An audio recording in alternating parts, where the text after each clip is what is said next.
Miranda, do you want to make some quick announcements about audio and video? Sure.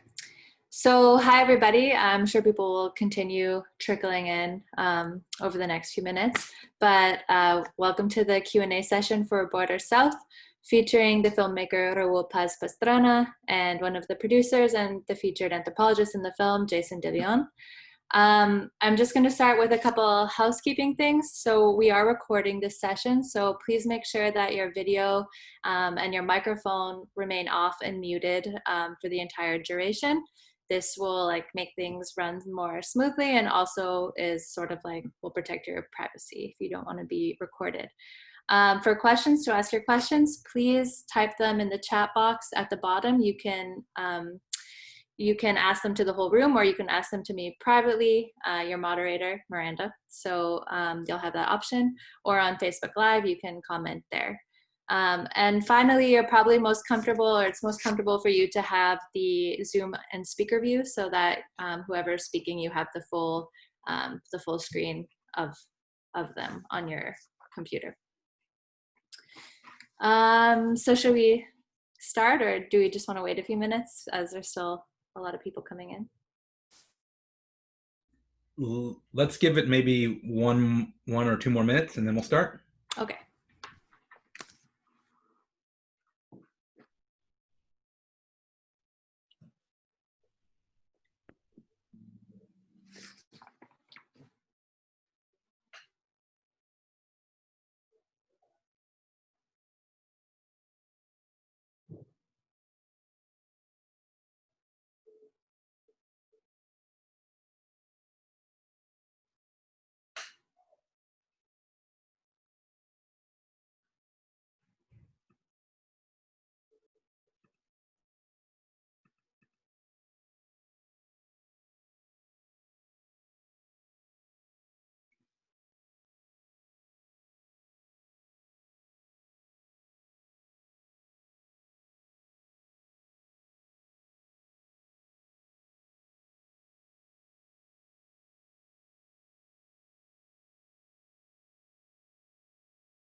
All right, Miranda, should we get started?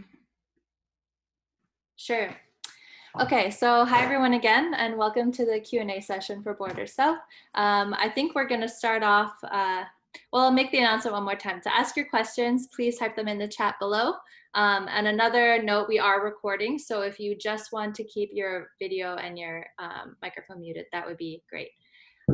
So I guess, yeah, let's start with the trailer as a sort of mental refresher, and then I'll get the speakers to introduce themselves.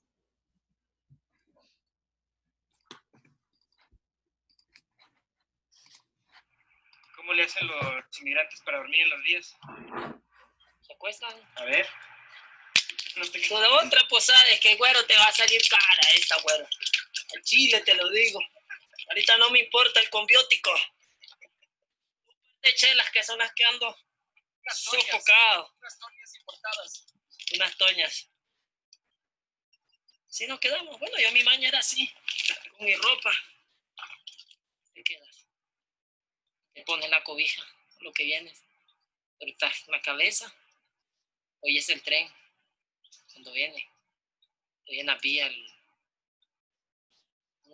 ¿Cómo te podría decir? Como una vibración. Si te hace la cabeza así, ya sabes que viene de donde venga, de largo. Ya te despiertas. Ya sabes que ya viene el tren. ¿Se escucha? Ya te tiras un pedo, güero, que se escucha. Ya estaba grabando. ¡Ah, la grande!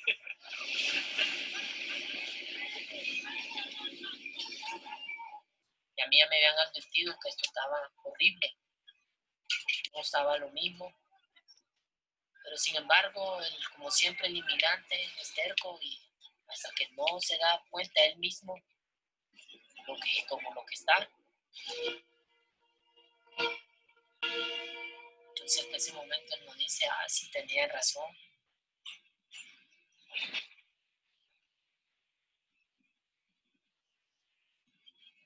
Contamos con la presencia de Gustavo Dios, que hace aproximadamente 2 meses fue baleado, estuvo en el hospital alrededor de 3 semanas, sufrió, le perforaron el pulmón.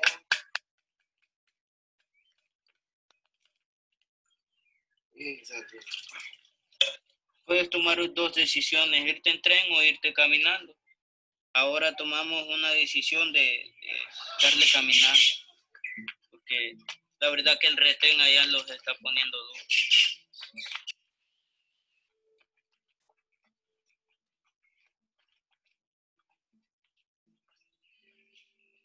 Uno sale con Dios, pero Dios lo que cuida es el alma de uno. Pero lo físico, lo que le vaya a pasar,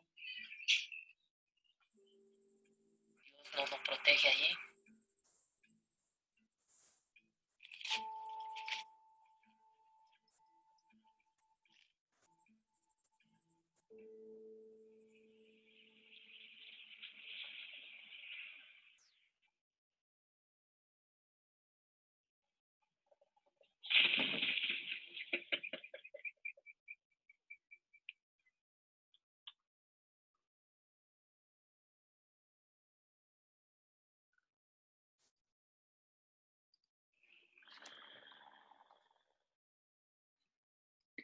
Okay, Raúl, how about we get you to introduce yourself? Hi, I'm Raúl. I'm the filmmaker. I currently live in Denver, Colorado. And I worked with Jason for many years making this film. Jason? My name is Jason De León. I am a professor of anthropology and Chicano and Central American Studies at the University of California, Los Angeles. I am also a producer and reluctant participant in this film with Raúl, which was very much a labor of love that took many years to complete. But before we get in, Miranda, I wonder if you would introduce yourself to us, please. Sure, yeah. I'm Miranda Dahlin. I'm your moderator today. I'm a visiting postdoc research scholar at UCLA in the Department of Anthropology, and I'll be the one asking your questions. Okay, so just to recap, if you want to ask questions, please type them in the chat box, either to everybody or to me privately, and I'll be sure to ask them. We have a few questions from email, and I have a couple that I have myself. So to start off, how about I start you guys off with something I've been wondering about myself. First of all, how did you guys find each other? And how did you find working together as a filmmaker and as an anthropologist? What were some of the overlaps between your practices or philosophies, and what were some of the disconnects? How did you find the translation process between anthropology and filmmaking, and what do you think that they can offer each other? It's a long question. I guess I'll start with talking about how we met. It's been a long time now, so it's hard to remember, but we tell the story a few times now on a lot of Q&As that it keeps it fresh. But it was, well, like 6-7 years ago, 2013. I was graduating from documentary filmmaking, and I was looking to do a film that was about immigration that didn't follow the usual narratives of immigrants as hunted and humiliated, or immigration porn, or just victimizing, which sometimes it's okay. I mean, it's things that happen, but that's not what I saw in my family and with friends around. So I was looking around, and then I saw Jason talking on YouTube. We had this huge afro, and he was talking about the things that his work with the Documented Immigration Project for something, it was for National Geographic, and what he was saying was really hitting notes with me. He was talking about what migrants leave behind in the desert in a way that I've never seen it before, in ways that were refreshing, like mostly like finding a treasure, pretty much. He was like really excited about how the ingenuity of the migrants, like look how they make these bottles of water, look the things they have to make, and he was focusing on things that I really like. And that I started to resonate with me a lot, you know, instead of like, he could easily be saying like, the poor migrants are having, you know, these bottles of water and they used to them because they can barely survive. And instead of that, he was like, shit, you know, they even have like this mountain in there as an indicator. It's like the ingenuity, like in the way he was expressing that really got my attention right away. And then I contacted him, and then we had a few Skypes, and that led to a lot of conversations, and then we started. But I mean, that's how I remember it, Jason, but it's been a while. Yeah, I mean, I will say that, you know, I get a lot, oftentimes, emails from people who want to make documentary films about immigration or about the undocumented migration project. And I haven't really been excited about any of those initial contacts, just because I feel like oftentimes the requests are worded strangely, or people come to it with kind of no sense of the history of migration, or you know, they don't necessarily convey a commitment to the people themselves and not just a kind of social process. And Raúl was the first person who had emailed me, whose you know, his language, and after we chatted once, you know, it was very clear that he had a perspective that I thought that really aligned with mine, and was radically different from what a lot of other people had been interested in doing. So I was immediately excited about making a film. And also, you know, he and I really agreed early on that it was going to be something that was probably going to be more open in terms of, you know, narrative, trying to explore aspects of this process that we felt were really ignored. And so we really hit it off. You know, and in terms of the relationship, I mean, Raúl had contacted me around end of 2013 into 2014 and wanted to do a film about Arizona. And at that point, we had already wrapped up most of the work we were doing in Arizona, and we're shifting over to the stuff that was happening in Mexico, especially on the Mexico-Guatemala border. And so he was sort of with us during this transition period, where I was very much figuring out, you know, what it is that I wanted to look at in Mexico. And, you know, I think we just went into it kind of with respect for each other's process, and understanding that I think both of us really had sort of ethnographic inclinations, in that, you know, Raúl was, you know, it was very clear early on that the things that I was interested in, he was also interested in, and the pacing was similar. And, you know, we weren't sort of we didn't want to parachute in and make a movie about kind of all the horrible things that happen to people, which I think can be a really like low-hanging fruit. And we wanted, you know, and I think with the anthropology that I do and with the filmmaking that Raúl does, it's really trying to convey different parts of the story that are often ignored. So it ended up in a lot of ways that the translation between the two forms was not very challenging. I think we were kind of on the same page about so many things. Mm-hmm. Yeah, I guess so. Touching on this idea, this sort of issue of representation and misrepresentation, and the problematic issues that can arise with that, we have a question from the chat. Were you guys, as filmmakers and as anthropologists working in the same field, concerned about avoiding romanticism in this film, and how did you navigate that? Well, I don't think there's any romance really in this film. I mean, at least not the typical kind of migrant romance. You know, I think the things that Raúl focuses on, the lack of kind of resolution that the film has, I think speaks to this idea that we already knew there's no way to wrap this up kind of nicely with, you know, put a bow on it kind of thing.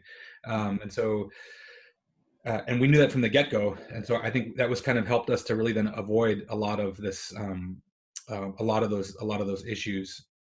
But you know, I think like from my own perspective about the romanticism of it, I was always very reluctant to be in this film. And, you know, at the end of the day, you know, I think for me, my one complaint to Raúl is that I don't think I look bad enough in the film. I mean, for all the things I've screwed up and all the mistakes that I made and the bumbling, you know, those were things that I was really interested in, because I think as an anthropologist, you know, I don't like reading ethnography. I don't read ethnographies where the anthropologist comes off as like a hero or an expert. You know, those are things that don't interest me, because that's not something that I have ever known. And I think it's oftentimes quite disingenuous or problematic in a lot of different ways. And so I have no romance about what ethnography is supposed to look like. And so that was, I think, pretty easy from my perspective to just play my jackass self, except now in front of a camera. I will just add to that the challenge with Jason and someone that's so well known as Jason is that just like you mentioned romanticism, that you can easily make him to be a character without flaws, and so what I wanted people to understand with Jason is that he is a very well renowned ethnographer. Even before all the awards he got, when I met him, he was very well known. And I wanted to show that this regarded anthropologist, I want to show his flaws, but I probably could have put more flaws, but I don't even want to call them flaws, but realizations, that the moments where Jason realized things without him telling me, I wanted to let those speak. And Jason is aware of the camera. He's worked on cameras before. So to find those moments, I wanted to let those moments drive the film.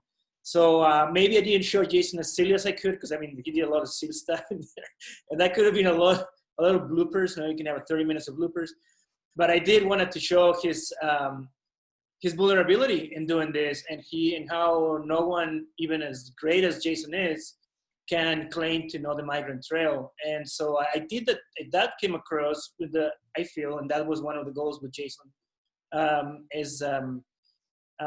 was one of the things, and I think that those came across. I could have put you in more silly spaces, and I could have shown a little more ethnographic, anthropological jokes, man. But I think those require expanding the film an hour just to explain.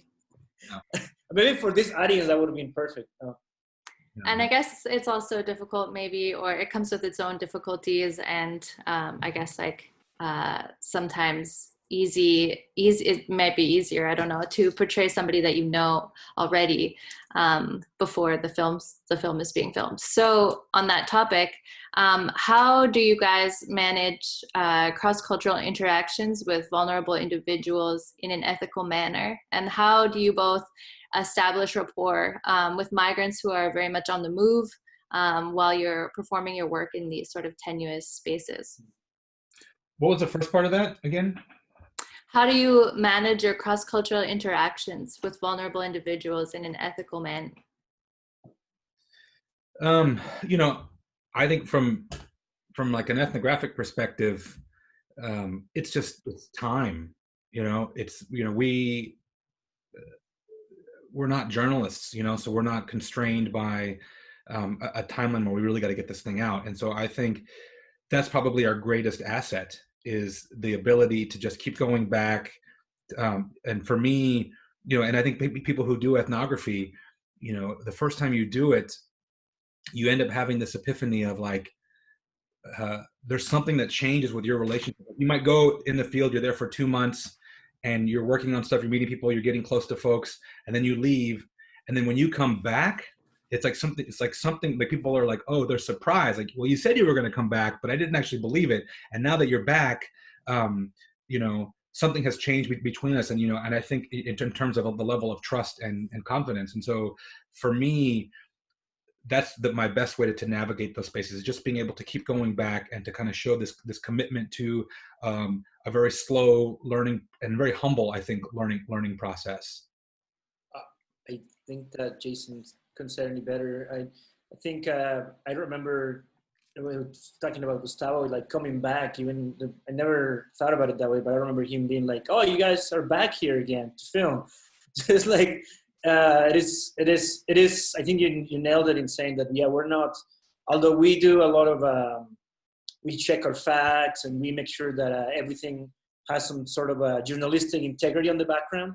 The film is not. I'm not a journalist, and the film.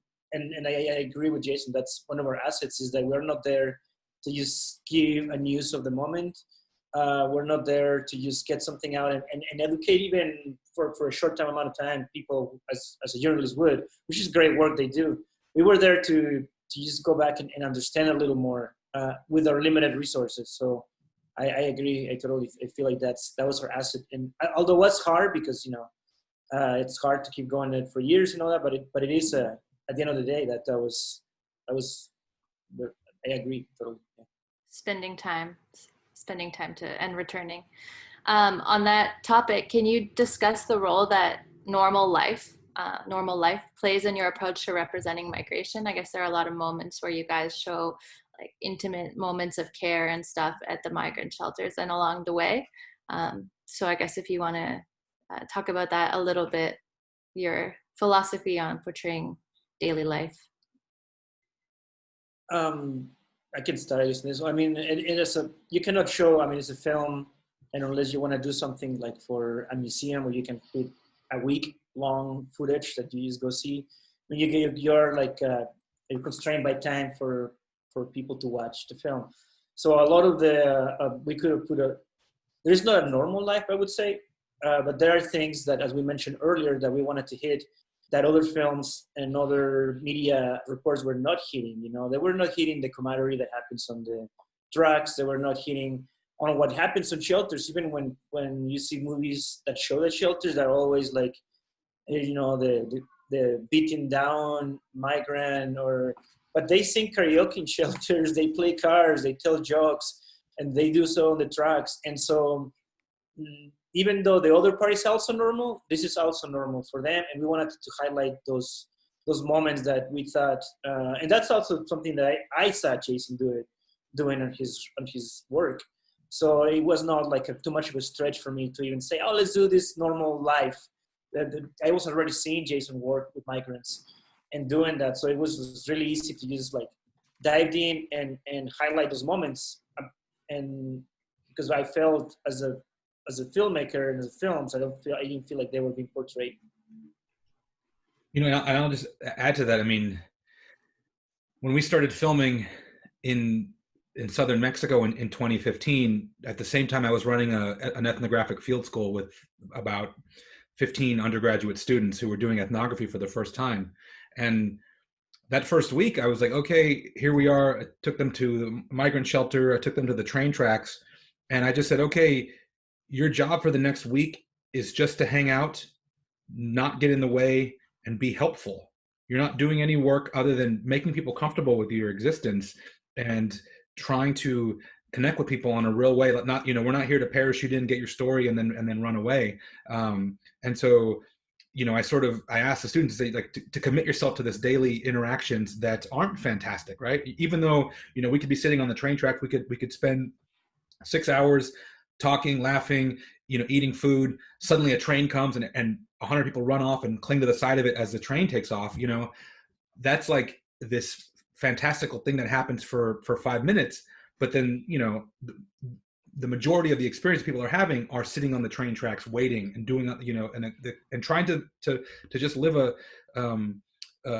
live their lives in these really kind of, you know, in the least stressful ways as possible. So I think that, you know, part of the ethnographic commitment is to those moments. And for me on a personal level, you know, whether it's working with migrants or now I'm working with smugglers, I am really most interested in the daily lives. What are the things that are normal for people in these situations, and what is that like? And I think part of that is because number one, that's most of what's happening. But also, I think it's in those moments that I feel like I can best connect with people on a kind of individual, you know, on a kind of basic human level.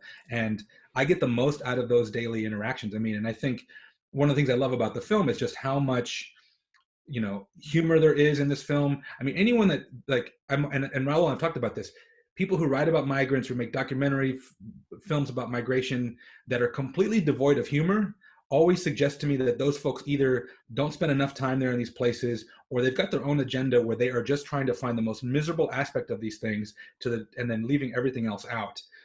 Because people will tell you, like, look, to get through this nightmare, you have to have a positive attitude. And one of those ways to keep that positive attitude is just to find the humor in so many elements of this thing that from the outside might appear, you know, just completely traumatic.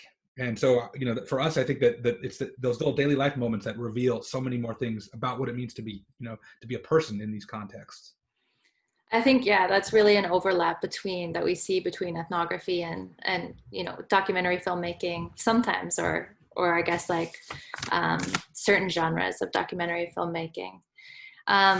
And I guess you guys really sort of capture that this route is a constellation of spaces that oscillate between zones of kind of abandonment on the one hand, where people are really left to fend for themselves in dire circumstances, but it's still punctuated by these moments of care and intimacy that we see. So that's on one hand. On the other hand, we have these zones of over-policing and militarization and violent surveillance. So how did you guys find filming and working in migrant shelters along the route? Are people generally welcoming of cameras as a way to tell their stories or to talk about the injustices that they have witnessed or experienced? Or are they concerned about the publication of their identities? Can this put them in any sort of legal issues if they're making an asylum case, say, or once they cross into the US?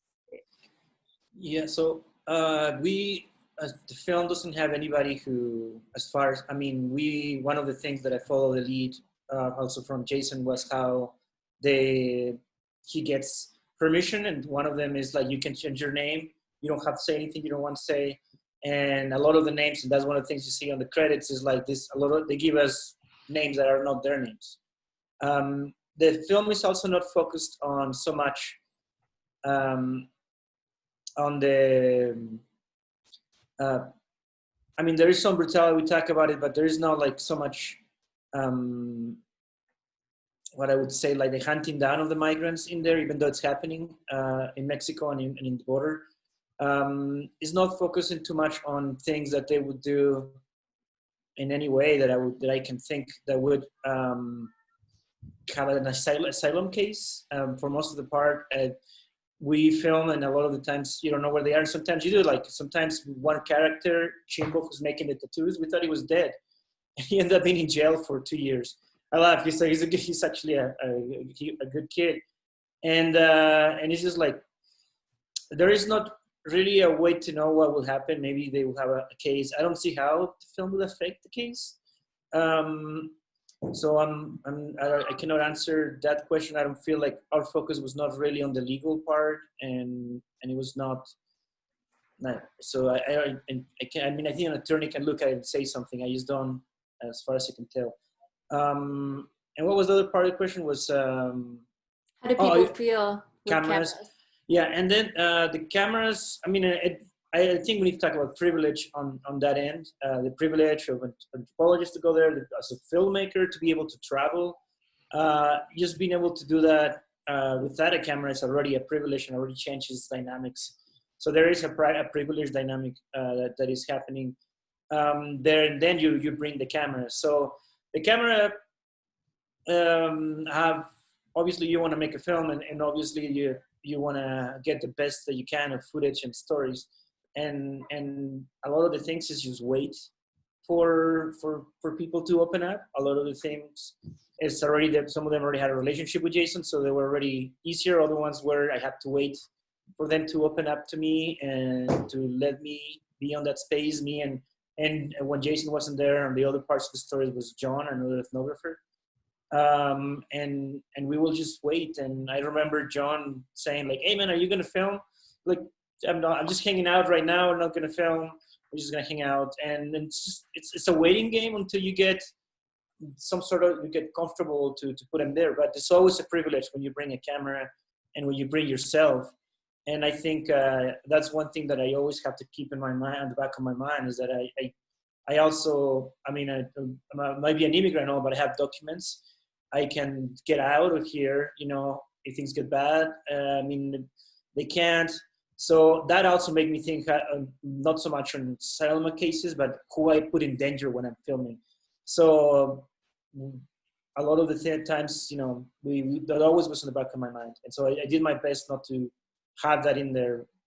And I can talk more about that. And Jason, you have more to say. Yeah, I'll just add that, for my own work, as an ethnographer who takes a lot of pictures of, in these kind of moments, and who voice records everything, the people I work with, they understand that that's a crucial part of my practice. So taking pictures and audio recording, I can't do the work without those things. And so I work with people who are comfortable with the, and of course it takes time to develop that trust and that comfort, but I'm very open in the beginning to say, look, part of my work, like I want to get your words right. I don't want to paraphrase. I don't want to have to write down these things later on and try to remember from memory. I want to be able to record this stuff so that I can capture exactly what you were saying. And the same thing with the photography. And so I work with folks who are comfortable with that. And I always have, that's always been a huge part of the work. And I will say that, people always ask that, is it hard to get access to people who are migrating, or to smugglers, or whoever we're working with? And I will say that, so many people want to be visible. I think from a perspective of like, the universities, the internal review boards who are reviewing ethnography, the assumption is that people don't want their picture taken and don't want to be recorded, and that we, the university, knows what's best for those people. When in fact, I think a lot of folks who are in these precarious situations, they feel like they've never been heard and they've never been seen. And so these are moments where where I feel like they see us as a platform to then be seen and to be heard. And whether it's with the film or with the books and the writing, people will say stuff to us like, are you going to use my real name? Are you going to put me on the cover? I want to be visible. I want to be seen. And typically, and this is maybe, I don't want to get too into the weeds about ethnography, but we talk about, is your work going to be translated into the language that you're working in? Well, I work with a lot of people who are not literate. And so for them, they're not so much concerned about reading the text, but they're very much concerned about seeing themselves represented visually. So am I in this film? Am I in this book? Where are the pictures? Because those are the things that they can most directly kind of engage with. So, and of course, we don't film anyone that doesn't want to be seen, but I would say that the majority of people that we worked with were like, turn the camera on, turn the voice recorder on, take a picture of this, and then go tell America what's actually going on here. Yeah, even in things that you might think that they don't want to, like, I don't have a lot of those things like smoking pot, but they were doing things that they didn't care. And I mean, I love, one of my favorite scenes when Chim was making the tattoo with the string guitar, and he says, "De noche todos los gatos son pardos," because I mean they're all doing shady stuff, right? And you can hear them if you hear in the background, and it's like, don't worry, at night all cats are gray.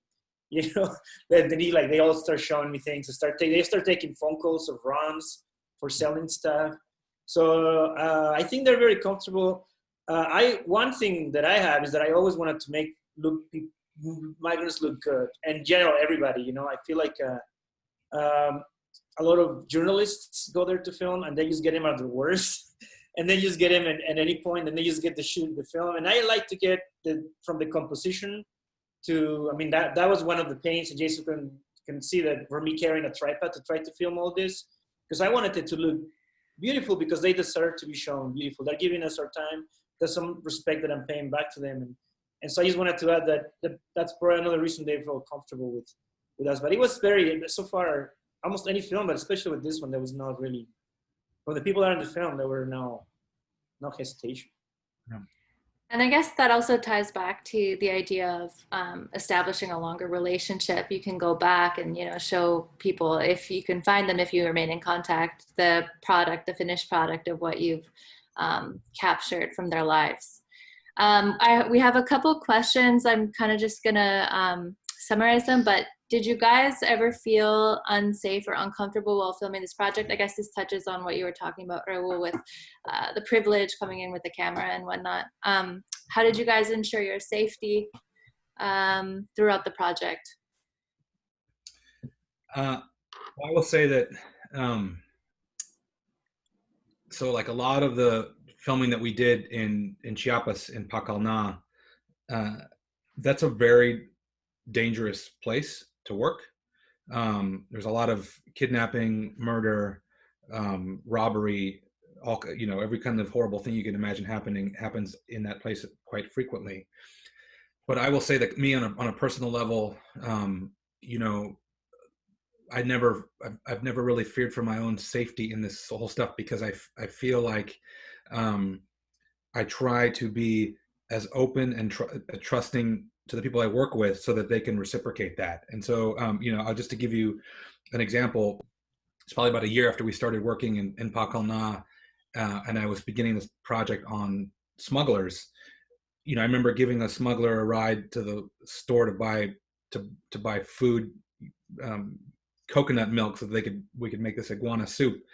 And you know, I drove this person to the store and then took him back to the shelter, and you know, he said to me, you know, thanks for giving me a ride. I really appreciate it. You don't act like these other gringos who come through here who are really afraid of stuff. And I said, well, you know, should I be afraid? He says, well, you know, we could steal your car. And I said, well, you know, it's not my car. It's paid for by the university. It's insured. So if you want to steal it, go ahead and steal it. And he says, you know, you're not someone who's always clutching their backpack and worried that someone's going to take their stuff. And so, you know, I really appreciate that.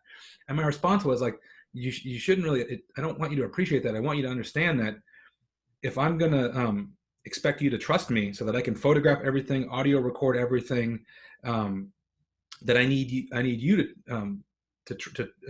to trust you. And, you know, I think having that trust and being with people who understand what you're doing and who are interested in the project, I've always felt protected by the people that we work with, because I feel like there's a real deep commitment. And we didn't film with anybody that we didn't feel good about. And, you know, as Raúl said, we wanted, you know, the people that we worked with and that we do work with are people that we like, even if they're caught up in doing, you know, difficult, dangerous, or bad things. You know, there's still some kind of connection there that we have with them. And part of that is me or us trying to feel that we can safely do this work because we have enough support from the people who are there in this whole thing. So, you know, and that was the same thing with the U.S.-Mexico stuff. I mean, I never felt in danger. The most danger I ever felt working in Arizona was from the Border Patrol, honestly. Yeah.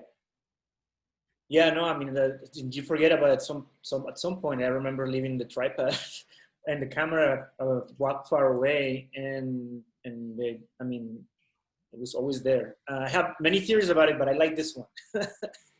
I think it's the more truthful one of all. Yeah, no, I never felt, I mean, there's things that happen that could scare people, and I think they happened in the south of Mexico and north of Mexico, but I never felt in danger. I never did. The most in danger I felt were probably, I guess, Border Patrol. It always was more scary to cross that little passage that you have to pass in Arivacat and meet these people. And the Border Patrol that felt more scary to me even than almost anything in Mexico. There was one. There were the people that shot Gustavo. They were a little scary because I mean they covered their face and they live in this space that is private and government. But even there, I mean, it was not. I never felt in danger. A question about that, actually. So in the migrant shelter in Apizaco, we see the train is basically looking into the courtyard of the migrant shelter. And Gustavo talks about how he was still scared because the people who shot him would go by and see him, that he was staying there. Were other migrants sort of fearful of this location of the shelter as well? So, I mean, that's probably had to do also with privilege too. I mean, I am, and they know I come in and film and all, but he stays on the shelter. And so they can, he sees them every day crossing everybody who works at that shelter could see the garroteros, as they're called, or police sometimes, or they're the same, on the top of the trains. And they are always looking down, they cover their face. So the thing about Gustavo is that he survived. And because he got shot, he couldn't move. So it's like, I laugh because it's an irony that I film him. It's just, most people that get shot by these people either die and they get buried somewhere there, or the migrants won't wait. You know, if they're healthy enough, they will move on. But Gustavo got shot, and so he got stuck there. And so I got to film that side of what happens to a migrant when that happens. So it was mostly of a very interesting coincidence. If Gustavo had enough energy, he wouldn't stay. He would have kept going.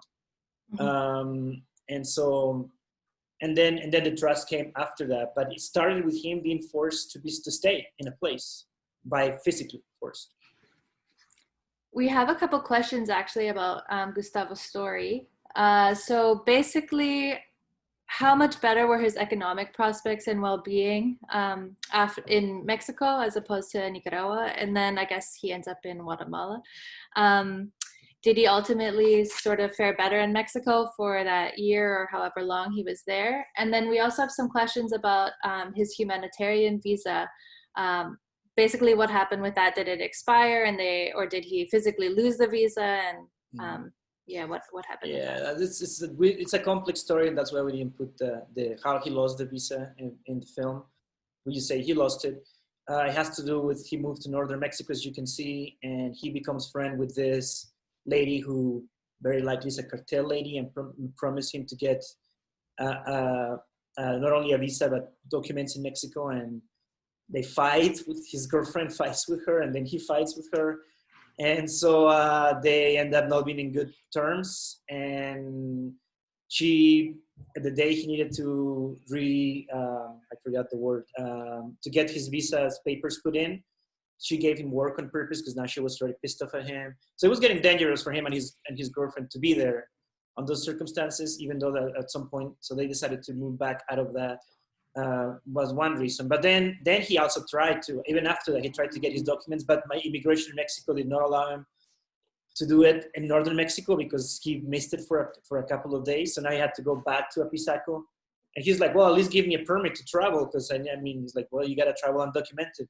So there were a lot of these things that were building up. And then they got stopped by cartels at one point, at gunpoint. So a lot of things were building up for them. And Rossi wanted to see his kids. So eventually Rossi's like, screw this, I want to see my kids. And he's like, okay, I'm not going to stay here, I'm going to go with you. So that's sort of like hard to put in a film. But at the end of the day, he did follow her to go there. He could have stayed and documented and all.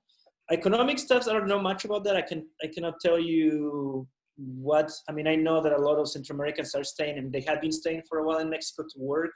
And they send money to their countries, and it's just the hassle that they make out of the migrant trail. You know, the road is the U.S., but because of all these obstacles, they end up staying in Mexico, and they make it their home, and they have a family to support. And Gustavo was one of them. You know, it's one of the people that would send money back to his kids in Nicaragua. Was Gustavo's case sort of exemplary that he got this humanitarian visa, or is it sort of a common no, he got shot. Visa? Yeah, but do humanitarian visas, are they common to give out to migrants who face difficulties? But then it was not as easy. I don't know how it is now. I was in a panel with one of Jason's students. Amalia was talking about it, I think. And they were talking about how it become Mexico's probably even more. I don't know. I really know. But back then it was hard.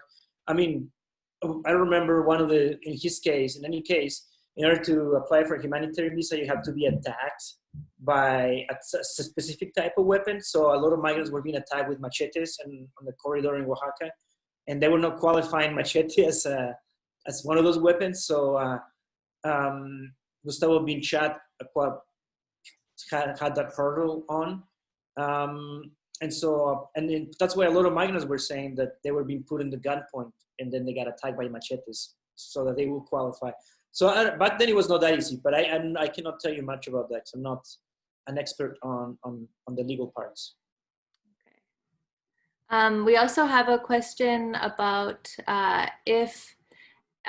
so there's a point in the film where you guys are, or Jason, you're postering for a 15-year-old boy who is missing, Jose Maria. Has there been any updates on his whereabouts or his case that you know of? Unfortunately not. You know, we have taken a DNA sample from his mom, and that has been given to the Colibri Center for Human Rights in Tucson. We are awaiting some analysis, some comparisons with recovered human remains. But at the moment, I mean, that's all we can say is that we've at least his DNA is in their system, and we're now just waiting for a match. So yeah, that's just unfortunately no news. Kind of building on that, how do you notify the families if you have made a positive identification on any human remains that you find? So we don't, the Undocumented Migration Project does not do family notifications. In the instances where we have come across human remains, you call the police, you call 911, and then the sheriffs come because it falls under their jurisdiction, and the sheriffs will take those remains to the Pima County Office of the Medical Examiner. The medical examiner does their forensic analysis, and the Colibri Center for Human Rights, which has an office inside the medical examiner's office, they take intake forms from family members. And so they will do comparisons of either DNA or personal effects or other kinds of identifiers. And if they're able to find a match, then Colibri works with the consulate of those countries to then make direct contact with the families. So, but it also everything, you know, and I have an association with the Colibri Center for Human Rights, but those folks who are there on the ground in Tucson are the ones who do the actual communications with families. Building on that, there's a question. It says, in the documentary, it was clear that there's crime and violence done to migrants on the migrant trail. I also noticed while filling out toe tags in the Hostile Terrain 94 exhibition that there were repeated instances of 2 or more bodies discovered in the same place and same time in the Sonoran Desert, and all with the same cause of death, either gunshot wounds or multiple blunt force traumas. In these instances in the US, are these treated as crime scenes, as evidence collected, and are investigations undertaken? And if not, why not, to the best of your understanding? The causes of death that are listed as blunt force trauma, those are most likely from car accidents. So multiple people dying in a car accident. The gunshot wounds, those are probably cartel related, although bandits, bajadores, who rob migrants in the desert often, you know, are known to be armed and will kill people in the deserts. And, you know, there's been reports from migrants of, you know, what they deem to be American people, you know, white people in camouflage shooting at migrants and people being shot. A lot of those cases have remained open. And, you know, just keep in mind, like, these crimes, they're typically, you know, once it's ascertained that these folks are undocumented, then the interest in solving these crimes it diminishes greatly. So a lot of these are open cases, or cases that just, you know, did not receive much attention in terms of an investigation, and probably never will, because of the fact that these are not U.S. citizens.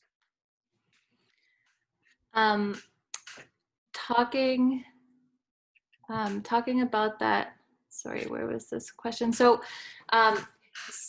we see that this sort of similar violence happens on both sides of the border. You know, like once a migrant crosses into the US, they are not out of the sort of danger of being kidnapped or attacked by cartels. It still happens on the US side. However, the likelihood that they'll die from exposure to intense elements increases. Do migrants themselves see each leg of the journey differently, or is it all sort of one route that doesn't really get differentiated between? You know, keep in mind that not everybody has to cross Mexico, right? So we're mostly talking about Central Americans and people coming from other countries that aren't Mexico. And so for those folks, you know, they are dealing with a whole set of obstacles that most Mexican migrants don't have to deal with. And so there's, you know, people can die while crossing Mexico of dehydration in the jungles. They can be kidnapped and murdered by cartels or by transnational gangs like MS-13.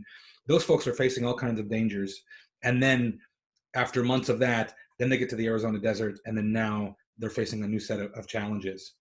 A lot of people who are, you know, we worked with and that we filmed for the documentary, they were so stuck in the moment, and not rightfully so, like dealing with the trauma of crossing Mexico, that thinking about what was going on in Arizona wasn't even something that was on their radar quite yet.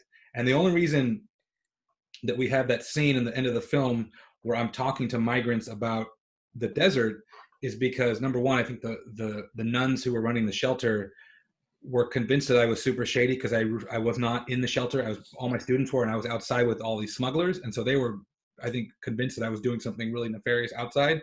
And so Raúl and others convinced me, like, hey, you should just go inside and give a presentation about some of this other stuff so that the nuns won't be so suspicious. But more importantly, you know, when we've been talking to those folks about the U.S.-Mexico border, they had no understanding of it, many of them. They just, you know, Mexicans have for decades have, an increased understanding of the dangers of the Sonora Desert because so many people that they know have gone through it. Whereas a lot of these Central American folks, this is the first time they'd ever migrated. They had no understanding of what was awaiting them farther north. And so they were just trying to get through Chiapas. And I think that was one of the sort of depressing parts about the end of the film, where, you're trying to tell people that, like, I know that you're suffering right now and things are really horrible. And unfortunately, it's going to get even worse in 3,000 miles. Yeah, and add to that they were also facing the new the southern border plan, which also shift dynamics on how to cross Mexico. To make the trains more dangerous, and so it was a new experience even for those who had crossed in the past. I mean, Gustavo had crossed in the past, and he got shot. So but I think Jason knows the present tense, at least in the film, is the present tense of what's happening, that they're thinking about this obstacle in front of me and not so much on what's up there. And so it's, and that was the sort of the style and sort of like what you do when you're right there talking to people at the present tense, rather than thinking back and reflecting. Have you guys remained in contact with any of the people that were featured in the film and sort of been kept updated on the situation since the Remain in Mexico policy and also since the asylum closures with the pandemic? Have things changed? I'll just quickly say, Gustavo and I, he was supposed to have his big premiere in Mexico in the Guadalajara International Film Festival. We got everything ready for him and Rosy to come in, and his mom. And then the pandemic happened, so we had to cancel that. And now it's going to happen virtually, which they are in Guatemala, and he's always planning a way to cross. He was going to come with the caravans, and then he realized the caravans were not really letting them cross in the U.S. So he's just trying to think ways. So him and Rosy are good, and I text them, and it was 2 weeks ago was the last time I talked. I'm still in contact with the family of Jose Maria Tacuri. We probably speak every few months, mostly when his mom has questions about her case. And there are some folks, so Raúl and I weren't always together filming. I was there for all the Palenque stuff is when Raúl and I were probably spending the most time together in southern Mexico. And so a lot of those people who were sort of featured in that section, but who don't play major characters in the film, are people that I'm still in touch with and currently writing about. But Chimbo, she sends us videos once in a while, and other people on the film, they are in touch. I was hoping to take it. We were going to go to Central America and southern Mexico, so a lot of them are still there, but didn't happen. So the pandemic. So I guess building on that, I guess things are a little bit delayed, but how has general reception been of the film and also of the Hostile Terrain 94 exhibition project? Do you guys feel like you can provide the kind of visibility that these individuals are asking for? And how much do the people that are featured know about what's happening, like with the film and with the project as it stands? Well, everybody who's in touch with me knows about the film and knew about the places we were going to screen in Mexico, including Apizaco and Oaxaca and many places. The reception is interesting because the film depends how you looks at it, is the audience for the film. Like, there is a lot of, one of my biggest fear was to show it to Central Americans, because at the back of my head, or even undocumented Mexicans or immigrants from Mexico who have been part of those journeys, how will they receive that though? Because it's not a traditional film of how they usually portray it, right? And so the first test to that was New York, where we did a Margaret Mead, and it was really good, and especially because they gave us the biggest screen. And I remember people staying up and sending emails about their experience and how they liked it. And in New Orleans was another one where our first screening in New Orleans Film Festival gave us a Sunday screening, and an organization paid for free for all the tickets.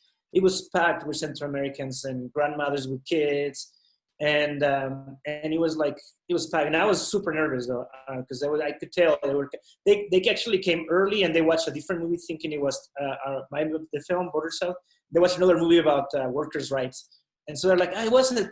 That was not. This is not." But anyways, that was an interesting the Q&As after that, and then after talking to them, it was very, very interesting. One person was like, "Wow, we are very, very." He used the word "fucking smart." And after watching that, another one was like, "I remember that shelter crossing," and I remember it was like they were revisiting certain parts. One person was like, "I cry a lot because I passed for that exact same place." Another one was knowing that one of the shelters was now closed, like Chahuites. So a lot of people, it was really comforting that they saw themselves in ways that how I wanted them to be seen, like, you know, very smart, capable people that are funny and that are more than just victims, right? And so I think that was a relief. But it just depends on the audience. You know, we have had audiences that are very political in DC when we did AFI, and then we have audiences that were very cinema when we did it in Sheffield, and they talk more about the sound, they talk about more of the shots. So it just depends on the audience. Yeah, and I would just say, you know, with Hostile Terrain 94, I cannot express my gratitude enough to all of our hosts who have really just helped keep this project alive. You know, we were supposed to be wrapping up this project the week after the election, and now it looks like the exhibition is going to run into 2022, which for us is great. You know, the more places, the better. The more people we can engage with, the better. We've been really impressed by all of the virtual events that our hosts have been doing, and the few physical shows that are currently up. So it's, you know, it's been very, very humbling to see a project that really just kind of started out as a sketch on a napkin have this kind of global reach even during this pandemic. So we've been really, really grateful and just totally, totally humbled by the amount of energy that all of our hosts and students and participants have really put into it. So I'm grateful, especially to all of you who are working on this exhibition right now, who are listening in. I know that we're getting short on time. You know, as part of that project, we are working on this moment of global remembrance. So as we're in these pandemic times, we're hoping that we can get more people to submit 30-second videos of themselves reading out the names of the dead. And we will use those videos and those audios in forthcoming exhibitions. We'll use it in some virtual programming that we're doing as well. But for us, it's an important time, even though we're all apart and existing in this kind of virtual world. I think there are still ways for us to show solidarity with those who have lost their lives, both along the U.S.-Mexico border and elsewhere. So people who are interested in that, we'll post the link to the Global Remembrance in the chat room. And if people are interested too, you know, in supporting the project, you can always go to undocumentedmigrationproject.org, which is a 501c3 nonprofit, and you can make a tax-deductible donation. Right now, we're trying to raise funds so that we can subsidize our shows that are happening in Mexico and in Central America. And so a lot of the funds that we're raising right now are going so that we can host these exhibitions and these storytelling workshops with people in places where, you know, they just don't have the resources to host it. So if people are interested in supporting us there, you can make a donation, or you can check out our online store for some other for merchandise that helps support the project. But you know, right now, HT94 is going as great as we could. More than, I mean, when the whole pandemic hit, you know, I kind of imagined this whole thing coming to a screeching halt, and it's been just really, really amazing to see all the stuff that's been happening. And you can check out our social media. We're on Instagram, Twitter, Facebook, and see all the stuff that people are doing all over the place that's related to HT94, as well as people who are going to be screening Border South in those communities. Yeah, no, it's been amazing. And it's such a compliment in many ways. Like one thing that we see, we're talking about it on some of the exhibitions, is after people put the toe tags, it looks like a map of Mexico. It almost looks like it's an extension of what's happening, because it's what happened for with the prevention to deterrence. It's pretty much what Mexico is doing to Central Americans. It's what a lot of countries are doing. It's like the gift of the U.S. to the world. And I think it is our job here in the U.S. to not only conscientizar, not only to show what this is about and that it started here in many ways, but also to understand it. And I think Hostile Terrain does that. Just the fact that you write something and you get to see a name in an area, in a physical spot. I think for what I've seen and on the exhibition that I've been, was like a wake-up call to a lot of people, like in ways that makes it very close home. So I just want to, I guess, have a few questions on about when this film will be released officially to the public and where to find it if people miss the screening. So anything that's Coastal Terrain will have it, and we are working with PBS to have it for free, hopefully soon. I hope we don't have to cut it down because it's a car film to be 52 minutes. Can you imagine? See, already Jason's complaining that I don't make him look bad enough. Right, gonna be no. So I'm negotiating in a way that we can have it and PBS, so anybody can see it for free and as the full length. Hopefully soon, and I'll let everybody know when that happens. And we'll have a look at this internationally as well. And educationally, you can go to the website Border South to find how to do that. And your university can get it that way. But hopefully we'll be in PBS soon for US audiences, so you can all see it for free.